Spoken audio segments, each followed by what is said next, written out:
ช่วยปลูกอาจไม่สวยไม่งามจะไม่เข้าใจวิธีดูแลหากความรักเล็กๆที่เราปลูกกันไม่มีเราคอยช่วยแชร์ โอ้ยสภาพสองคนนี้นี่ย้ายกันไปนอนกันสักงีบไหม โอ้โหเมื่อวานนี้ก็แบบนี้แหละ นี่เพชรขับรถเลยที่ทำงานด้วย เบอร์ไปหมดเลยว่ะ อันตรายดีไม่หลับใน แล้วนี่แกมาเยี่ยมหลานเหรอ อืม โอ้แต่ยังเพิ่งเข้าไปนะ นี่เพิ่งหลับไปเอง เอาจริงๆนะฉันว่าพวกแกควรจะสลับกันดูลูก แล้วก็สลับกันไปนอนไหมสภาพ เห็นใจคนที่มันเป็นพ่อแม่มือใหม่หน่อยอะไรก็ยังไม่เข้าที่เข้าทางว้าย ไอเห็นใจมันก็เห็นใจ แต่ผ่านมาตั้ง2 สัปดาห์แล้วยังปรับตัวกันไม่ได้อีกเหรอ แก อืม ช่วงนี้น้ำนมฉันเริ่มมาน้อยอ่ะ ไม่รู้ว่าคิดไปเองหรือเปล่า น้ำนมน้อยมันไม่ใช่ปัญหาหรอกเดี๋ยวสมัยนี้มันมีนมผสมทดแทนได้ อ่ะนี่มะม่วงน้ำปลาหวานกินซะจะได้ตื่น สวัสดีค่ะแม่ สวัสดีจ้ะ หมอบอกว่านมแม่ดีที่สุดแล้ว ก็ฉันก็ไม่ได้เถียงสักคำนะ แต่ว่าปัญหาตอนนี้คือน้ำนมมันน้อยไง ยิ่งเครียดมันก็ยิ่งน้อย แล้วไงอ่ะ หรือจะกินนมฉัน โอ้โหแม่พูดงี้ผมตื่นเลยนะ เมื่อคืนเนี้ยมีคุณย่าคนไหนก็ไม่รู้นะ หลับทั้งคืน ไม่ตื่นมาดูหลานเลย อะไร โอ้ยแม่ลูกคู่นี้เถียงกันตลกมาก เดี๋ยวว่าแต่แกเถอะกินน้ำพอหรือเปล่าเนี่ยเดี๋ยวลองเอาขวดน้ำวางไว้ใกล้ๆตัวนะ เพราะว่าวันๆหนึ่งเนี่ยแกควรจะกินน้ำสัก8-10 แก้ว จะได้ช่วยกระตุ้นน้ำนมด้วย งั้นเดี๋ยวแม่ขอไปทำกับข้าวกันนะ แก้วอย่าเพิ่งรีบกลับนะ เดี๋ยวจะฝากไปให้ที่บ้านด้วย ลาปากขอบคุณค่ะแม่ จ้านี่ก็นั่งสลึมสลืออยู่ ลุกสิ ไปเอาขวดน้ำอะไรมาให้เมีย แล้วก็เดี๋ยวไปอาบน้ำด้วยมันจะได้สดชื่นขึ้น งมเหรอ โอ้ย อยากเอาเลยโขกหัวจริงๆเลย อะไรผมต้องทำด้วยเหรอ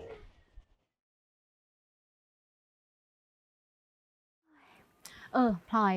ช่วงเนี้ยต้องสังเกตสัญญาณทารกให้ดีนะ อย่างถ้าลูกร้องเพราะหิวเนี่ย เด็กมักจะทำปากจุบๆหาเต้า หรือว่าเอามือเข้าปาก แกก็ให้นมลูกได้เลย แต่ว่าถ้าเด็กหาวตัวเกรงไม่ค่อยเล่น อันนี้ก็น่าจะง่วง แกก็พาลูกเข้านอนซะ โห แกนี่สุดยอดคุณแม่อะ ไม่ขนาดนั้นหรอก ก็แค่ผ่านมาก่อนอะโอ๊ยแล้วก็ต้องสังเกตเสียงร้องด้วย ถ้าเด็กร้องเสียงดัง ยาวไม่ยอมหยุด น่าจะไม่สบายตัวมีลมในท้อง แกก็อุ้มพาดบ่าให้เด็กเรอ ทำปากจุ๊บๆ เพราะหิว อือฮึ ถ้าหาวเพราะอยากนอน อืม ถ้าร้องยาวๆ ต้องอุ้มพาดบ่า อืม แล้วถ้าร้องสั้นๆนะ ถ้าร้องสั้นๆ ก็ลองเช็คผ้าอ้อมดูก่อน อาจจะเปียกแล้วเด็กไม่สบายตัว หรือไม่ก็อาจจะรู้สึกว่าร้อนหรือหนาวเกินไปก็ได้ แก อืม แล้วจริงไหมที่ว่า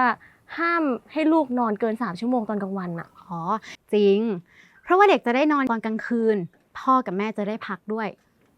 ได้ งั้นเดี๋ยว11 โมงฉันรีบไปปลุกลูกเลย ดีมาก แต่ว่าพวกสัญญาณทารกที่ฉันบอกไปอ่ะไม่ได้จะเป๊ะแบบนั้นเสมอไปนะ แกต้องสังเกตด้วยสัญชาตญาณด้วย ฉันท่าจะยาน ใช่ ก็เป็นแม่ไงแบบว่าเห็นหน้าลูกแล้วก็อุ้ยลูกร้องแบบนี้ คิดว่าน่าจะเป็นแบบนี้นะอะไรเงี้ย โอ้โห เป็นไงคุยอะไรกันครับ หอมฟุ้งมาแต่ไกลเลยนะ แน่นอนที่รักนี่ค่ะ อันนี้เป็นน้ำใส่กระบอก เอามาให้แล้วไว้แก้ตัวนะ ขอบคุณค่ะ ครับ ส่วนนี้แกงส้มดอกแครฝากไปให้แม่กันด้วยนะ ขอบใจค่ะ ค่ะ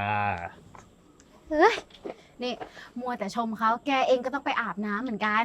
ลืมอะไรได้แต่ห้ามลืมอาบน้ำนะสกปรก แล้ว เดี๋ยว แล้วนี่ดอกแครปลูกเองอีกปะเนี่ย โอ้โห เท่ไหมล่ะ ปลูกเองอยู่แล้ว ใช่ที่ไหนแล้ว อันเนี้ยแม่ฉันปลูก แกชอบปลูกผักน่ะ ก็ว่าอยู่ ดอกแครแม่บอกว่าปลูกง่ายโตไว แล้วก็เหมาะกับคนที่กำลังให้นมลูกด้วย ในที่สุดก็เห็นตรงกันสักทีเนาะ เห็นตรงกันอะไรอ่ะ ก็เรื่องดอกแครช่วยเรื่องน้ำนมไง เรื่องอื่นนี่แทบจะหยุ่มกัน โอ้โห ก็ต้องมีเห็นด้วยเหมือนกันบ้างแหละที่รัก อีกเรื่องหนึ่งตอนฉันท้องอ่ะแทบไม่ได้กินน้ำมะพร้าวกับกล้วยเลยนะ ทำไมอ่ะ แม่ห้ามดิ ฉั ฉันแค่บอกให้ลดไม่ได้ให้งดแม่ให้งดเลยเหรอ ค่ะในช่วง 2 สัปดาห์แรกหลังคลอดนะคะ เป็นช่วงที่คุณพ่อคุณแม่ต้องเรียนรู้สัญญาณของทารกนะคะ ซึ่งเสียงร้องอาจจะไม่ใช่สัญญาณทั้งหมดนะคะ เสียงร้องอาจจะหมายถึงลูกนะคะไม่สุขสบายนะคะ ร้อนเกินไป